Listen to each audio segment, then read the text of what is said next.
I am going to tell you a story. This is the story of how I die. At least, this is how I remember it.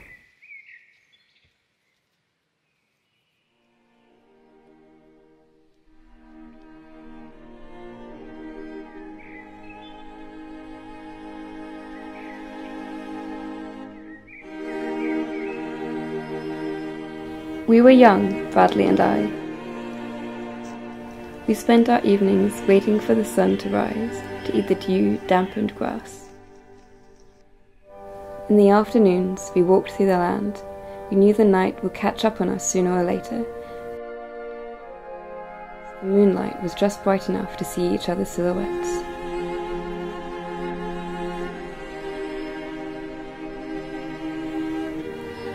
We lived in a South African prairie.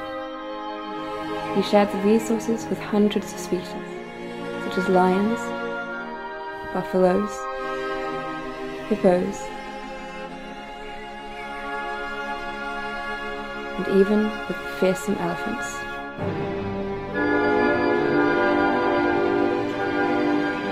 These giants had pillaged the land, and the local flora was not there anymore for us to eat. They were really hostile towards us.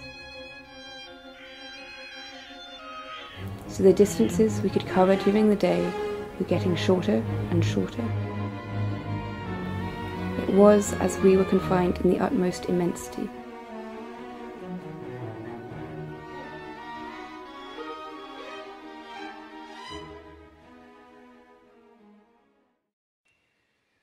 That's how we decided to move. We crossed swamps, dams, hills and woods, until we finally arrived to a place that it seemed unexplored. The aloe grew wild. It knew nothing about limits. It was all over the place, which meant that the elephants had not yet discovered this oasis.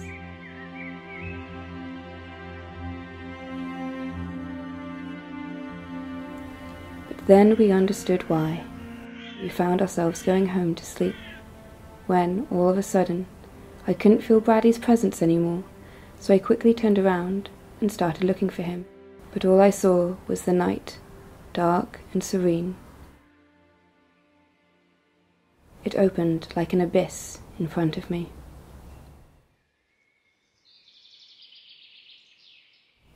Months later, our friend Owen, an old starling bird, told me that he had seen poachers ganging up against Bradley that damned night.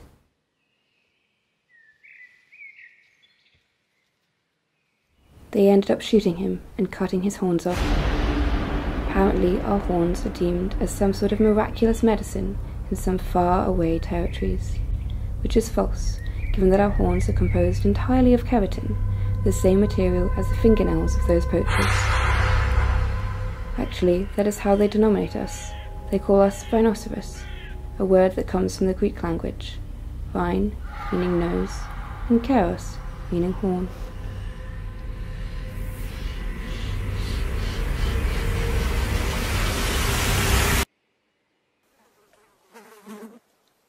Owen took me to the place. I instantly regretted it.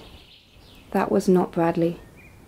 Those were just bones and a piece of skin, hard as cement. It seemed like life had never been in those wreckages. Just like the only love I ever knew. It seemed like a remote dream from ages ago.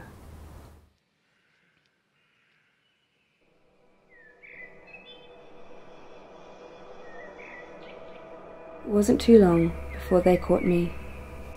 They brought me to what it seems to be a farm, where after some time had passed, they cut off my horns, but they keep me alive, to repeat the process, time after time after time. But I don't feel alive, not in the very least. I just abide the dilution of the hours into the other, and slowly I let myself go.